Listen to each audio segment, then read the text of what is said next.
నేను దశాబ్దం పాటు నలిగి అవమానాలు పడి పిచ్చి పిచ్చిగా మాట్లాడుతున్నా అన్నీ దేనికి భరిస్తాం? ఇవన్నీ ప్రజలు బాగుండాలి మనకి. ఒకసారి ఒక ఎమోషనల్ గుడ్డిగా నమ్మేస్తాం మనం అందరం. అవన్నీ మారాలి. ఇవన్నీ మనకున్న ఇండివిజువల్గా వెళ్తే ఏం జరిగి ఉండేదంటే ఖచ్చితంగా మనం కొన్ని సీట్లు సాధిస్తాం, అనుమానం లేదు దాంట్లో. ప్రభుత్వంలోకి అడుగు పెడతాం లేదు నాకు తెలియదు. నేను పోయినసారి జరిగిన దీని పరాభవం అనండి, దెబ్బనండి, ఓటమి అనండి, అది నన్ను చాలా ఆలోచన తీరు మార్చుకునేలా చేసింది నన్ను. పోనీ జగన్ అనే వ్యక్తి కూడా తెలుగుదేశాన్నే టార్గెట్ చేసి మనల్ని వదిలేస్తే మేబీ ఒంటరిగా పోటీ చేసేవాడినేమో. జగన్ తాలూకు చాలా కీలకమైన లక్షణం ఏంటంటే ఎవరిని స్పేర్ చేయడం. అతను సొంత చెల్లినే స్పేర్ చేయని కూడా మనల్ని ఎలా స్పేర్ చేస్తాడు?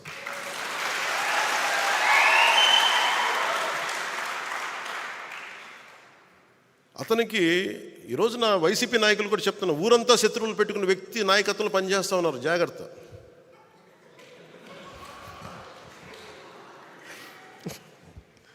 లేదు, ఊరంతా శత్రువులు అతనికి, జాగ్రత్త. మీరు అతని కింద నడుస్తూ ఉన్నారు, మీరు ఆయనకి నాయకత్వం కింద.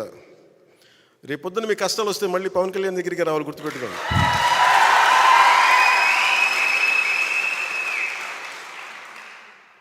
మనస్ఫూర్తిగా మమ్మల్ని అందరినీ ఏదో ఒకలా మేము చూసుకుంటాం బాగా. ఎందుకన్నా చాలా పెద్ద మనసు. ఎందుకు పెద్ద మనసు అంటే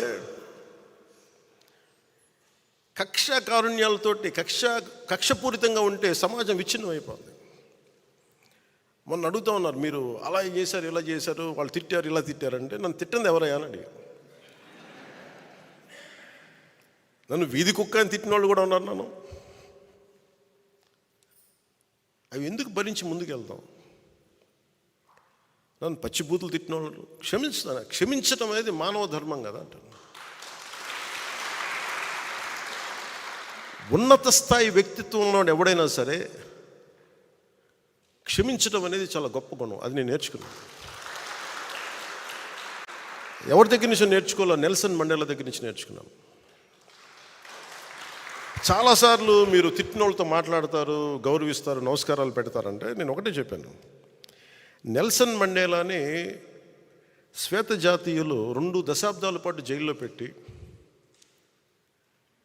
రాబిన్ ఐలాండ్లో జైల్లో పెట్టి చిన్నపాటి సెల్లో పెడితే అతను విప్లవకారుడు. ఒకప్పుడు జైల్లోకి వెళ్ళిపోయి అతను ఇన్విక్టస్ అనే ఒక పద్యం అదే ఒక ప్రేరణ అయ్యి దాన్ని 5-6 వాక్యాలను చదువుకుంటూ 22 దశాబ్దాలు బతికేసి ప్రతిరోజు అతను అవమానపరిచే శ్వేత జాతీయులు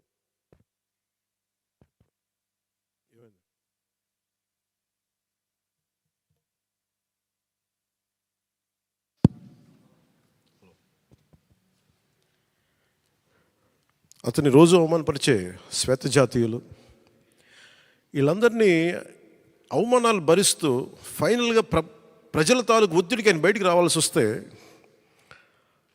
ఎవరైతే ఆయన హింసించారో, అవమానం చేశారో, ఆయన మీద మూత్ర విసర్జన చేసిన వాళ్ళని కూడా ఆయన భరించాడు.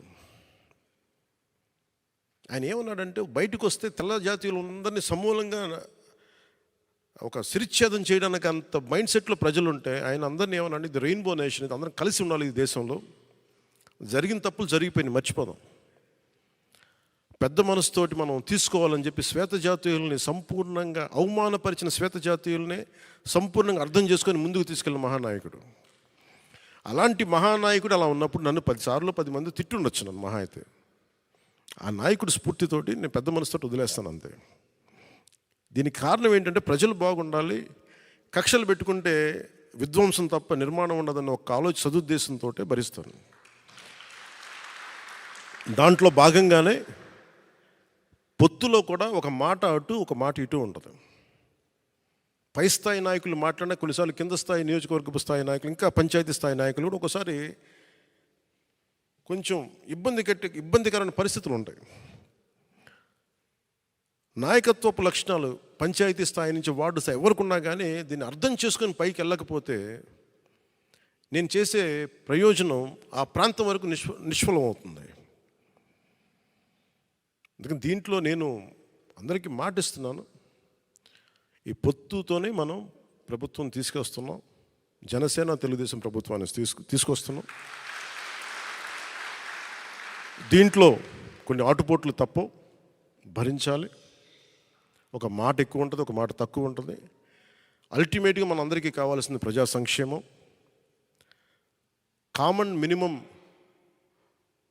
ప్రోగ్రాం కింద రాష్ట్ర ప్రయోజనాలకు ఏమేమి చేయాలి, రాష్ట్ర ప్రయోజనాలకి ఏమేమి ఉండాలి, మనకి ప్రజలకు ఎలాంటి కార్యక్రమాలు కావాలి, ఎలాంటి పాలసీలు ఉండాలి, ఎలాంటి భవిష్యత్తు చూపించాలి, కామన్ మినిమం ప్రోగ్రాం కింద వస్తుంది. కామన్ పొలిటికల్ ప్రోగ్రాం కింద లోకల్ బాడీస్ దగ్గర నుంచి, పరిషత్తుల దగ్గర నుంచి, మొత్తం అన్ని విభాగాలు, స్థానిక అన్ని పంచాయతీల దగ్గర నుంచి మొదలుకొని కార్పొరేషన్ల వరకు జనసేన ఖచ్చితంగా 3వ వంతు సీట్లు మనం తీసుకుంటాం. దాంట్లో